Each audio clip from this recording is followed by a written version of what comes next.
एक बार एक सेठ ने एक शोरूम खोला और एक बुजुर्ग को इनॉग्रेशन के लिए बुलाया। उद्घाटन के बाद जैसा कि होता है कि शोरूम के मालिक ने उन बुजुर्ग की बड़ी इज्जत की। बड़ी इज्जत अफजाई करने के बाद उनको बताया कि देखिए, यहाँ पे 21,000 चीज़ें हैं इस शोरूम में बेचने के लिए। इसमें से आपको जो भी चाहिए, जितनी चाहिए आप ले लीजिए। बुजुर्ग हंसे और बोले कि इनमें से एक भी चीज़ मुझे जीने के लिए ज़रूरी नहीं लगती। मुझे तो इस बात का ताज्जुब होता है, आश्चर्य होता है कि इंसान इन सभी गैर ज़रूरी चीज़ों का इस्तेमाल करता कहाँ है। अब देखिए, एयर फ्रेशनर के बिना किसकी सांस रुक गई? फेस वॉश का इस्तेमाल नहीं किया तो कौन काला हो गया? होम थिएटर लाकर कितने लोग कलाकार बन गए?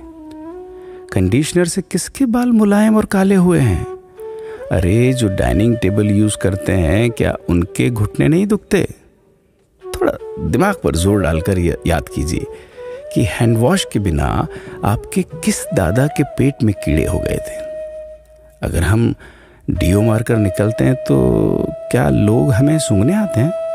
एक्चुअल में तो हम सभी इस प्रकृति को चुनौती दे रहे हैं, वरना बगुला जो होता है वो शैम्पू से नहाता है क्या? मोर अपने रंगों को संवारने या बचाने के लिए कौन सा कंडीशनर या फेस वॉश इस्तेमाल करता है? कभी किसी बिल्ली को मोतियाबिंद होता देखा है?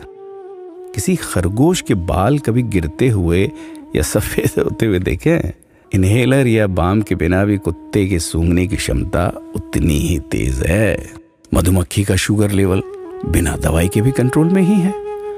अलार्म के बिना भी मुर्गा रोज उठकर बांग देता है।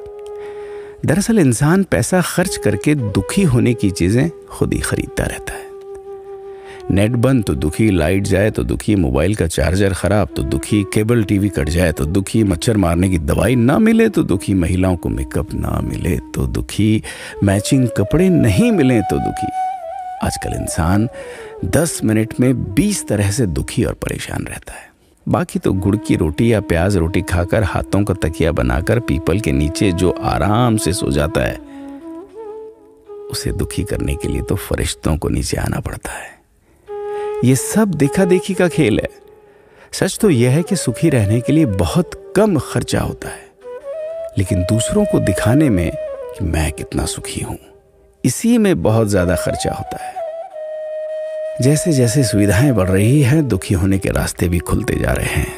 अगर आपको ये सब सच लगता है तो लोगों को जागृत कीजिए और फिजूल खर्च से बचाइए। दोस्तों, खुद सुखी होने के लिए खर्च कीजिए, दूसरों को दिखाने के लिए नहीं। हाँ, लेकिन अपना ख्याल रखिएगा।